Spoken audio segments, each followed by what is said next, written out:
नमस्कार दोस्तों, कैसे हो सब बढ़िया होंगे। देखो, लास्ट क्लास में हमने 1.4 तक की बात कर चुके थे। आज हम नया चैप्टर स्टार्ट करने वाले हैं 2.1। चैप्टर का नाम क्या है? चैप्टर का नाम है बहुपद। क्या है? बहुपद है। बहुपद क्या होता है इसको हम डिटेल समझने वाले हैं, ठीक है। तो सबसे पहले यहाँ पढ़ने वाले हैं हम पद के बारे में। पद क्या होता है? देखो, जब भी हम बहुपद की बात करें, किस बात करते हैं? बहुपद की। तो बहुपद की बात करने से पहले हमें दो चीज़ों के बारे में पता होना चाहिए। किस चीज़ के बारे में पता होना चाहिए? दो चीज़ों के बारे में पता होना चाहिए। कौन कौन सी? एक होता है चर और एक होता है अचर। इन दोनों के बारे में हमें पता होना चाहिए। किसके बारे में? चर और अचर के बारे में पता होना चाहिए, ठीक है। बात क्लियर है? चर क्या होता है? जो भी हम सारे अल्फ़ाबेट लेते हैं ना, ऐसे लेकर के जेड तक, ए टू जेड, जो ए टू जेड हमने अल्फ़ाबेट यूज किया ना, ए टू जेड जो भी हमने अल्फ़ाबेट यूज किया ना, उसको बोलते हैं चर। क्या बोलते हैं? चर। बात क्लियर है क्या? चाहे एक्स वाई जेड हम कुछ भी ले, पी क्या कुछ भी ले, वो सारे कहलाते हैं चर। ये बात क्लियर है क्या? ठीक है। अचर क्या होता है? अचर होता है जो भी हमारे पास होता है नंबर, संख्या, जो भी हमारा नंबर संख्या है, चाहे 100 200 लाख हज़ार कितना वो हो, चाहे प्लस की हो चाहे माइनस की हो, वो सभी हमसे कहलाती है अचर कहलाती है। जब इन दोनों को मिक्स करते हैं ना, जब इन दोनों को मिक्स करते हैं, किसको? चर और अचर को। जब चर और अचर को इन दोनों को मिक्स करते हैं ना, तो बनता है एक पद। क्या बनता है? एक पद बन जाता है। वो पद बन जाता है किसका? एक समीकरण का पद बन जाता है। किसका कहलाएगा? समीकरण का पद कहलाता है। उस समीकरण रेखीय भी हो सकती है, द्विघात भी हो सकती है, तीन घात भी हो सकता है, और बहुपद भी हो सकता है। यानी इन दोनों के माध्यम से बनाने वाले हैं हम क्या? बहुपद बनाने वाले हैं। ये बात है। वो ध्यान रखना, जब भी हम बात करें तो हमने हमारे चैप्टर हमने 8 क्लास पढ़ा होगा, 9 क्लास पढ़ा होगा, तो वहाँ हमने पढ़ी है एक चर वाले पढ़े हैं, दो चर वाले पढ़े हैं, पढ़े नहीं पढ़े? तो सबसे पहले बात करता हूँ मैं एक चर वाले की। किस बात करता हूँ? एक चर वाले की। एक चर वाला, एक चर वाले के। एक चर वाले का मतलब हो कि चाहे उसमें कितने पद हो, चाहे 2 पद हो, 3 पद हो, 4 पद, कितने में पद हो, बट वहाँ पर जो अल्फा जो चर होगा ना, वो एक ही होगा। क्या होगा? एक ही होगा। यानी चाहे बराबर में हो चाहे कैसा भी हो, बट वहाँ पर एक ही चर होगा। क्या होगा? एक ही चर होगा। या तो एक्स ही होगा, या वाई होगा, या क्यू होगा, या आर होगा, बस एक होगा। क्या होगा? एक होगा। उसको बोलते हैं एक चर वाले। क्या बोलते हैं? एक चर वाले समीकरण। और अगर ये कंटिन्यू है तो उसको बोलेंगे एक चर वाले रैखिक समीकरण। क्या बोलेंगे? एक चर वाले रैखिक समीकरण बोलेंगे। बात क्लियर है क्या? और हम अब यह पढ़ने वाले हैं दो चर वाले। क्या पढ़ने वाले हैं? दो चर वाले। तो जब हम थर्ड चैप्टर पढ़ेंगे, ठीक है, तो वह हमारे पास आएंगे दो चर काम। क्या आएंगे? दो चर काम आएंगे। तो दो चर वाले कौन से होते हैं? दो चर वाले तो बड़ा दो चर वाले वो होते हैं जिसमें क्या होते हैं, एक्स के साथ में वो कुछ भी आए, या एक्स के साथ में वाई आए, पी क्यू आए, कुछ भी आए, ए आए, बी आए, सी आए, कुछ भी आए, तो वह कहलाता है दो चर वाले। क्या कहलाता है? दो चर वाले कहलाता है। ये बात क्लियर है क्या? ठीक है, ये बात क्लियर है क्या? देखो, एक चर वाला क्या होता है? जिसमें एक पद हो। क्या हो? एक पद हो। किसका पद हो? चर का पद हो। दो चर वाले क्या होता है? जिसमें क्या हो? दो पद हो, एक्स और वाई क्या हो? साथ में हो, उसको बोलते हैं दो चर वाले रेखीय समीकरण। क्या बोलते हैं? दो चर वाले रेखीय समीकरण बोलते हैं। अब आ जाती है बहुपद पे। किस पे? बहुपद की बात करते हैं। जब हम बहुपद की बात करते हैं, किससे बात करते हैं? बहुपद की बात। तो बहुपद पे हमारे पास क्या होता है? एकल घात, द्विघात, त्रिघात, चार घात, ये है। तो देखो, मैंने कुछ लिखा ऐसा, जैसे मैंने लिखा 2x+3 लिखा, तो यहां पर x की अधिकतम घात कितनी है? x की अधिकतम घात, x की अधिकतम घात, अधिकतम घात तो कितना है? एक घात। तो एक घात है, तो उसको बोलते हैं एकल पद, या एकल बहुपद बोलते हैं, या एकल बोलते हैं। क्या बोलते हैं? एकल। क्या बोलते हैं? एकल। ठीक है, क्या बोलते हैं? एकल घात। क्या बोलते हैं? एकल घात पद, एकल घात। अगर उस पर दो घात लगा हुआ है, क्या लगा हुआ है? दो घात लगा हुआ है, तो बोलेंगे द्विघात। क्या बोलेंगे? द्विघात बोलने वाले हैं। क्या बोलने वाले हैं? तीन द्विघात बोलने वाले। जैसे मान लो इस पर लगा हुआ तीन घात, क्या लगा हुआ है? तीन घात लगा हुआ है, तो उसको बोलेंगे त्रिघात। क्या बोलेंगे? त्रिघात बोलते हैं। तो यानी हम यहाँ बात करने वाले हैं किसकी, जो एक्स पे जो अधिकतम लगी हुई है ना उस घात की बात करने वाले हैं। तो हम इस चैप्टर के पढ़ने वाले हैं डी घात। क्या पढ़ने वाले हैं? डी घात पढ़ने वाले हैं। क्या पढ़ने वाले बेटा? डी घात पढ़ने वाले हैं। तो डी घात पढ़ने से पहले एक नोट होगा ना, जब भी आप बहुपद की बात करोगे तो हमेशा बहुपद में जो घात होती है ना वो हाई से लो तक होती है। क्या होती है? हाई से लो तक होती है। यानी मान लो हमें एक्स की घात से ले रखा 5, तो ये लेंगे एक्स की घात 4, एक्स की घात 3, एक्स की घात 2, एक्स की घात 1, एक्स की घात 0। यानी कहने का मतलब बहुपद होता है ना वो हाई से लो पर होता है। क्या होता है? हाई से लो पर होता है। अगर उसके अंदर कोई भी घात अगर मिसप्रिंट हो गई ना तो फिर एक वो देखिए लगातार नहीं है, बहुपद में नहीं कहलाएगा। इसमें नहीं कहलाएगा, बहुपद में नहीं कहलाएगा। तो यहाँ पर कोई भी पद यहाँ पर इसमें बीच में कट नहीं होना चाहिए। कोई भी पद यहाँ बीच में कट नहीं होना चाहिए, हमेशा कंटिन्यू होना चाहिए, लगातार होना चाहिए। क्या होना चाहिए? लगातार होना चाहिए। उस चीज़ ध्यान रखना, अगर किसी की घात अगर 0 है तो उसका मान हमेशा कितना होता है? 1 होता है। कितना होता है बेटा? वैसा उसका मान हमेशा कितना होता है? 1 होता है। यानी किसी भी आधार पर अगर घात 0 है, किसी भी आधार पर अगर घात 0 है तो उसका मान हमेशा कितना होता है? 1 होता है। कितना होता है? 1 होता है। ये बात ध्यान रखना, ठीक है। अब है स्टार्ट करने वाले हैं हम द्विघात। क्या करने वाले हैं? द्विघात बहुपद। क्या स्टार्ट करने वाले हैं? द्विघात बहुपद। तो अब समझना ध्यान से, बहुत तरीके से, ठीक है ना। तो हमने ऐसा लिखा bx + c लिखा, तो यहाँ पर आपको कुछ तीन चीज दिखाई दे रही है। क्या चीज़ें दिखा रही है? 3 चीज़ें दिखा रही है। एक तो ए दिखाई दे रहा है, एक बी और एक सी। तो आपके पास जो ए और बी है ना, ए और बी ये तो हमेशा कहलाएंगे चर। क्या कहलाएंगे? चर कहलाएंगे, चर कहलाएंगे। और जो आपका सी है ना ये कहलाएगा अचर कहलाएगा। क्या कहलाएगा? अचर कहलाएगा। क्योंकि जो भी एक्स के गुणांक के साथ में बैठा है ना, जो भी एक्स के गुणांक के साथ बैठा है ना, किस साथ में? एक्स के गुणांक में, एक्स के गुणांक में, वो हमेशा चर कहलाता है। क्या कहलाता है? चर कहलाता है। ये बात ध्यान रखना कि जब भी वो एक्स के गुणांक में है या वाई के गुणांक में, किसी भी चर के गुणांक में है तो हमेशा वो चर कहलाएगा। क्या कहलाएगा? चर कहलाएगा। जो अगर सिंगल बैठा है ना, जो सिंगल पद बैठा है ना वो हमेशा अचर कहलाएगा। इस बात को ध्यान में रखना। तो ध्यान रखना, ये भी चर है और ये भी चर है और ये क्या है? अकेला जो बैठा है ना वो क्या कहलाएगा? अचर कहलाएगा। क्या कहलाएगा? अचर कहलाएगा। अचर होता क्या है? जो संख्या होती है वो कहलाती है हमारे अचर कहलाती है। ये बात ठीक है। तो जब द्विघात को सोल्यूशन करते हैं ना तो इसके लिए हमारे पास कुछ खंड चाहिए।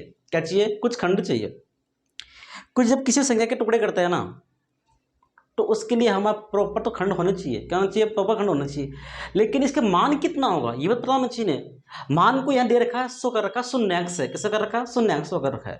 जब भी हमें मान निकालना है वह हमें निकालना पड़ेंगे शून्यांक। क्या निकालना पड़ेंगे बेटा? शून्यांक निकालने पड़ेंगे। क्या निकालना पड़ेंगे? शून्यांक निकालने पड़ेंगे। जिस भी मान से शो कर रखा है उसको, जिस भी मान से उसको शो कर रखा है उसके लिए हमें शून्यांक निकालना पड़ेगा। क्या निकालना पड़ेगा? शून्यांक निकालना पड़ेगा। उस शून्यांक निकाल के हमें वहाँ उसकी जांच भी करनी पड़ेगी। क्या करनी पड़ेगी? जांच भी करनी पड़ेगी। तो जब आपने चीज़ को पढ़ा होगा, किस चीज़ को, जब हम द्विघात समीकरण को पढ़ते हैं ना तो वहाँ पर तो अधिकतम घात कितना है? 2 घात। भाई जितना घात है मान भी उतना ही होगा। इस चीज़ का ध्यान रखना। भाई एक घात हो तो 1 मान होगा, 2 घात तो मान 2 होगा, 3 घात तो 3 मान होगा। ये बात को ध्यान में रखना है। ये बात के लिए उससे पहले थोड़ा हम ग्राफ के बारे में पढ़ लेते हैं, ज्यामिति के बारे में।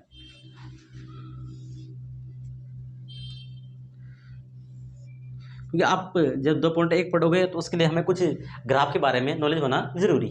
तो ग्राफ क्या होता है समझो चीज को, ठीक है।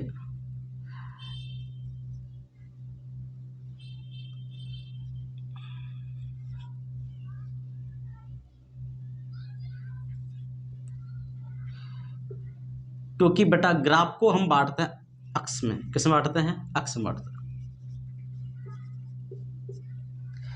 ग्राफ किसे बांटते हैं? हम अक्ष में बांटते हैं। इसको बोलते हैं मूल बिंदु। क्या बोलते हैं? मूल बिंदु। क्या बोलते हैं बेटा? इसको मूल बिंदु बोलते हैं।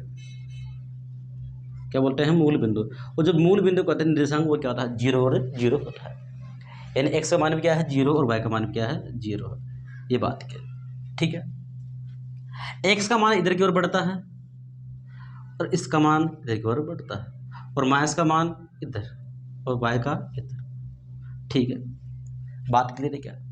जब भी हम जैसे जैसे बढ़ेंगे, जैसे जैसे हमारा एक्स का मान बढ़ेगा ना, वहाँ के मान बढ़ेगा नहीं बढ़ेगा, ये क्या दे रखा है वो अलग, उसकी कंडीशन पर डिपेंड है, वो किसी की डिपेंड है, कंडीशन डिपेंड। कई बार आपको इसको बुझ भी बोल सकते हो, क्या बोल सकते हो, बुझ भी बोल सकते हो, इसको कोटि भी बोल सकते हैं, कोटि भी बोल सकते हैं, ठीक है। जब इस पर बात करें एक्स अक्ष पर, एक्स अक्ष पर, एक्स अक्ष पर, तो बेटा हमेशा एक्स का मान क्या होगा, जीरो होगा, क्या होगा, जीरो होगा। जब भी आपको अगर एक्स अक्ष पर बोले, किससे बोले, एक्स अक्ष पर बोले, तो हमेशा एक्स का मान तो क्या होगा, जो दे रखा वो होगा, और वाई का मान क्या होगा, जीरो होगा, क्या होगा, जीरो होगा। अगर वाई अक्ष पर बोले, किस बोले, वाई अक्ष पर बोले, तो एक्स का मान क्या होगा, जीरो होगा, क्या होगा, जीरो होगा। दो लाइन को ध्यान से पढ़ना, क्योंकि जब 7 चैप्टर पढ़ेंगे हम निर्देशांक ज्यामिति, तो वहां पर हमारे काम आने वाला है, ठीक है। 3rd चैप्टर पढ़ेंगे तो वहाँ काम आएगा, 4th चैप्टर पढ़ेंगे तो नहीं आएगा काम, 3rd चैप्टर में हमारा काम आने वाला है। जब भी आपसे एक्स अक्ष पर बोले, एक्स अक्ष पर बोले, तो वाई का मान क्या होगा, जीरो होगा, और जब वाई अक्ष पर बोले तो एक्स का मान क्या होगा, जीरो होने वाला है। ये बात क्लियर है क्या, ठीक। जैसे मान लो मैंने यहाँ से बोला इसको, यहाँ इसको ड्रॉ कर रखा है, तो ये वाला मान ना इधर की बढ़ रहा है, कहाँ बढ़ रहा है, एक्स अक्ष की तरफ बढ़ रहा है, कहाँ बढ़ रहा है, एक्स अक्ष की तरफ बढ़ रहा है। अगर मैं इसको ड्रॉ कर रखा है, ड्रॉ कर रखा है, तो कहाँ बढ़ रहा है, वाई अक्ष बढ़ रहा है, कहाँ बढ़ रहा है, वाई अक्ष बढ़ रहा है। ये बात कर ले। और जिसमें यहाँ इसको इस बिंदु पर शो कर रखा है, यहाँ पर, तो तभी अक्ष पर ही है, किस पर है, अक्ष पर है। यहाँ शो कर रखा है तभी किस पर है, अक्ष पर। लेकिन अगर मैंने इसको बीच में शो कर दिया ऐसे डॉट से, तो कहने का मतलब यहाँ पे इसका एक्स का मान भी है और वाई का मान भी है, एक्स का मान भी और वाई का मान भी है, यानी एक्स अक्ष से कुछ दूरी है और वाई अक्ष से कुछ दूरी पर है, तो वह उसका मान निकालने पड़ेंगे। ये बात है। 2 पॉइंट आपको ये दे रखा है, 2 पॉइंट में ऐसा कुछ है नहीं है, तो 2 पॉइंट में कब कब ऐसा कुछ पूछता नहीं एग्जामिनर। बस आपको पता होना चाहिए इस बारे में, इस चीज़ के बारे में आपको पता होना चाहिए कि निर्देशांक क्या होता है, इसमें इसके ज्यामिति कैसे बनाते हैं, ये हमें पता होना चाहिए। तो दोबारा समझो चीज़ को, जब भी हम ग्राफ बनाते हैं तो बेटा इसको बोलते हैं, इसको तो बोलते हैं क्षैतिज, इसको बोलते हैं ऊर्ध्वाधर। ध्यान में रखना, कई बार आपको इसे बोल सकता है, इसको तो बोलते हैं क्षैतिज, इसको बोलते हैं ऊर्ध्वाधर बोलते हैं, ठीक है, बात क्लियर है। इसको बोलते हैं मूल बिंदु, इसका मान होता है 0 और 0 होता है। ये माइनस का एक्स होता है, ये प्लस का एक्स होता है, ये प्लस का वाई होता है, माइनस का वाई होता है, ठीक है। जब ये एक्स अक्ष पर बोले हैं तो एक्स का मान तो होगा और वाई का मान क्या होगा, 0 होगा। जब वाई अक्ष पर बोले हैं तो एक्स का तो मान कितना होगा, 0 होगा, वाई का मान होगा। जब एक्स अक्ष से परे, एक्स अक्ष से परे तो ऊपर की ओर, वाई अक्ष से परे तो इधर की ओर बढ़ाना है, इसको बात में ध्यान में रखना है, ठीक है। कर लिया तक, आगे चलो, ठीक। अब देखो हम बात करते हैं 2.2 की, क्या करते हैं 2.2 की। तो 2.2 के लिए हमें क्या है, एक द्विघात समीकरण मिलने वाला है। क्या मिलने वाला बेटा, द्विघात समीकरण मिलने वाला है। क्या मिलने वाला है, द्विघात समीकरण मिलने वाला है। कौन सा समीकरण मिलेगी, द्विघात समीकरण मिलेगी, द्विघात समीकरण। जब द्विघात समीकरण मिलेगी तो आपको कंडीशन पता होना चाहिए कि X square plus B X plus C होता है, बराबर क्या होता है, 0 होता है। तो यहाँ से आपको 2 मान निकलवाएगा, क्या मान निकलवाएगा, 2 मान निकलवाएगा। एक तो निकल आएगा शून्यांकों का योग, शून्यांकों का योग, और एक बात करेगा शून्यांकों का गुणा, शून्यांकों का गुणा। क्योंकि हम पता है या 2 चीज़ मानते हैं, एक मानते हैं अल्फा, एक मानते हैं बीटा, क्योंकि हमारे पास 2 चीज़ निकलने वाली है। जब घात पढ़ रहे हैं द्विघात, तो हमारे शून्य में निकलने वाले हैं, 2 निकलने वाले हैं। कितने वाले बेटा, 2 निकलने वाले हैं। तो जब योग की बात करें तो अल्फा प्लस बीटा करेंगे, और जब भी गुणा की बात करें तो अल्फा बीटा करने वाले हैं। इसका एक फॉर्मूला होता है, माइनस का बी अपॉन ए होता है, और ये होता है सी अपॉन ए होता है। भाई एक तो जांच करने वाले हैं किसके, शून्यांकों के योग से, एक बात करने वाले गुणांकों के योग से। जब बी क्या होता है, बी होता है बेटा एक्स का गुणांक होता है, क्या होता है, एक्स का गुणांक होता है। और जो ए होता है वो होता है एक्स स्क्वायर का गुणांक होता है। बात क्लियर है क्या, ठीक है। और सी क्या होता है, ये होता है अचर होता है, क्या होता है, अचर। और ए क्या होता है, ए होता है एक्स स्क्वायर का गुणांक होता है, किसका होता है, एक्स स्क्वायर का गुणांक होता है। बात क्लियर है क्या। तो जब द्विघात समीकरण की बात करेंगे तो शून्यांकों का योग की बात करने वाले हैं, अल्फा प्लस बीटा दे रखा है, ये तो होता है योग, ये होता है गुणा होता है। माइनस बी अपॉन ए, ये शून्यांक की बात होती है, माइनस बी अपॉन ए होता है, सी अपॉन ए होता है, सी अचर है या क्या है, एक्स स्क्वायर का गुणांक है। तो इस चीज़ को ध्यान से, ये फॉर्मूला दोनों आपको याद होना चाहिए कभी एग्जाम में पूछता है, बताओ शून्याङ्कों के योग का फॉर्मूला क्या है, उसका गुणांक का फॉर्मूला क्या है, तो उस चीज़ को ध्यान में रखना है। ठीक है, समझ आ रहा नहीं आ रहा? अगर समझ में नहीं आया ना तो वीडियो को रोक के ना दोबारा समझ लिया करो, वीडियो को रोक के दोबारा समझ लिया करो। अगर फिर भी समझ नहीं आए तो कमेंट करके पूछ लिया करो, आपको सारा डाउट किया जाएगा। ठीक है ना, बस आप जब वीडियो देखते हो ना उस वीडियो को पूरा देखना है, कट नहीं करना वीडियो को कभी भी कट नहीं करना। कट करोगे बट आपका नुकसान हो जाएगा उसमें, क्योंकि आप पूरी चीज़ समझ में नहीं आएगी। तो स्टार्ट करने वाले हम 2.2।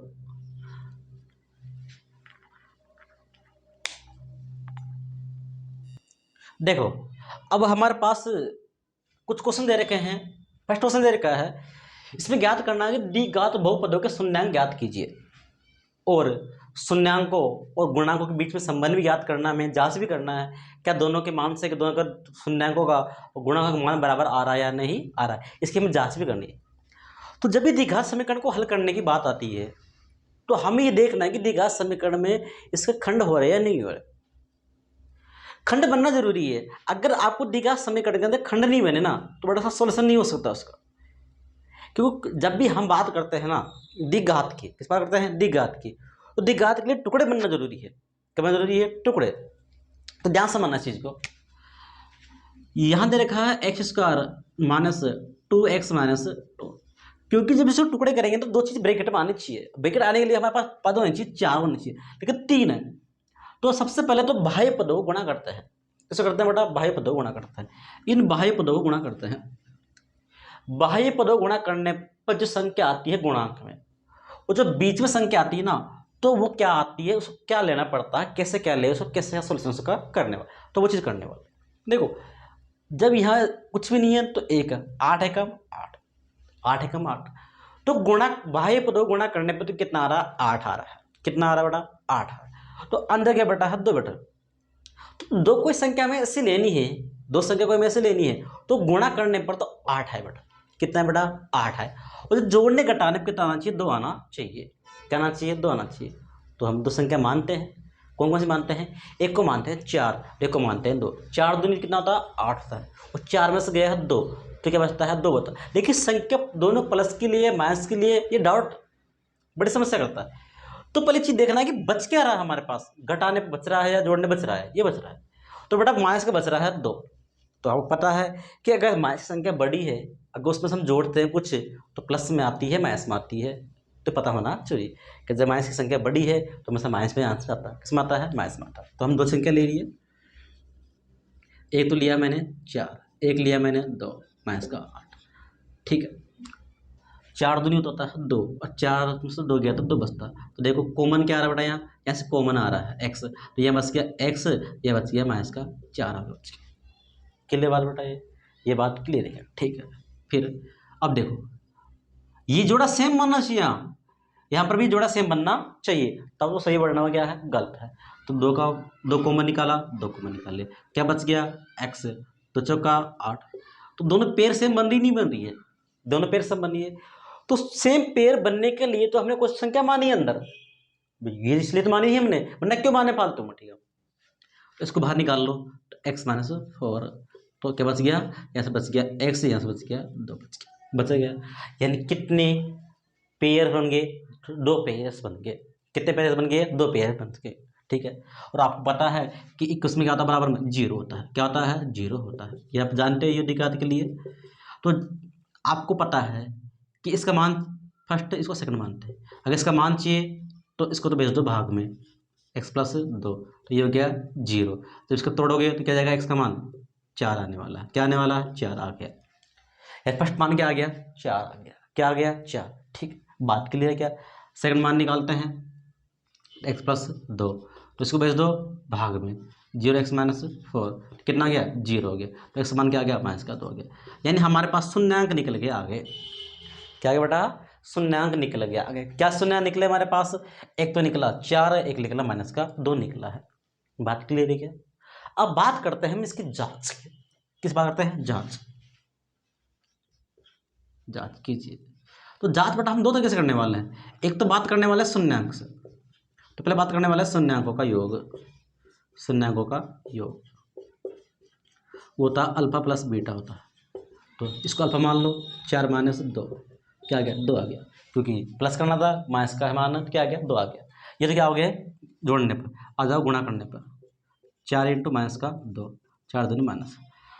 तो शून्यांकों का योग तो क्या आ गया, 2 आ गया, और शून्यांकों का जो गुणा है ना वो कितना आ गया, 8 है, माइनस का 8। ये तो किससे बात हो गई, शून्यांकों से। अब बात करते हैं गुणांकों से, बेटा गुणांकों से। तो बात करते हैं गुणांकों का योग, गुणांकों का योग, गुणांक योग की बात करते हैं तो क्या होता है फॉर्मूला, माइनस का b अपॉन a होता है। तो देखो b क्या होता है, x का गुणांक होता है, क्या होता है, x का गुणांक होता है। तो क्या है, माइनस का 2 है, क्या है, माइनस का 2। a का मान कितना है, 1 है, माइनस माइनस क्या हो गया, प्लस, क्या आ गया, 2 आ गया। बताओ ये चीज़ बराबर है या नहीं है, बात क्लियर है क्या, समझ में आया नहीं है, ठीक है। बात जाओ गुणांक, गुणांकों का गुणांक, गुणांकों का गुणांक ये होता है c अपॉन a। c का मान क्या है, माइनस का 8 है, a का मान कितना है, 1 है, तो क्या आ गया, माइनस का 8। बताओ दोनों चीज सही है नहीं है, ये बात क्लियर है क्या। तो बस सबसे पहले हमने क्या किया कि भाई पर 2 गुणा किया, 8 है कम 8, दो संख्या हमने से लिए, गुणा करने पर 8 आए, वो जोड़ने के टाइम पे आना चाहिए 2 आना चाहिए। तो हमने 4 2 लिया, 4 2 8, 4 में से गया 2 तो बच गया 2, हमने ऐसे कॉमन निकाला, x बच गया, 4 बच गया। फिर हम 2 कॉमन निकाला, क्यों, क्योंकि ये पेयर पे सेम बनना चाहिए यहाँ पर, तो 2 निकाल लिया, तो x माइनस 4 बच गया। ये पेयर सेम है, ये पेयर से बाहर निकाल लिया, यहाँ से x बच गया, यहाँ से प्लस का 2 बच गया। बात क्लियर क्या। फिर हमें 2 मान निकालना है, इसका मान चाहिए तो उसको भेज दिया भाग में, 0 हो गया ये पूरा, क्या गया, x का मान 4 आ गया, ये ऐसा गया 2। फिर हमने बात करी जांच किसकी, शून्यांकों का गुणांक योग की। Alpha plus beta, alpha beta, 4 minus 2 बच गया 2, 4 इंटू 2 माइनस का 8 हो गया। शून्यांकों का गुण योग है ना वो क्या आता है, माइनस का b अपन होता है। b क्या है, माइनस का 2 था, माइनस का 2 हो गया। c क्या आता है, माइनस का 8 बटा 1, क्या आ गया, माइनस का 8 हो गया। ये बात क्लियर है, समझ में आया नहीं आया, इसको क्वेश्चन को ध्यान से सुनना, क्योंकि हर बार क्वेश्चन पूछता है इसके कि दी घात बहुपदों को शून्यांक ज्ञात कीजिए।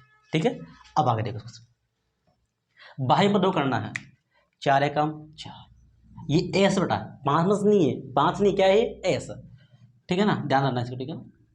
4 एकम 4 यानी गुणा करने पर कितना आना चाहिए, 4 आना चाहिए, और जोड़ने का टाइम कितना आना चाहिए, 4 आना चाहिए। तो 2 और 2 कितना होता है, 4 होता है, और 2 और 2 कितना होता है जोड़ने पर, 4 होता है। ठीक है, तो हमने क्या लिया इसको, 4s² minus 2s minus 2s plus 1 ले लिया।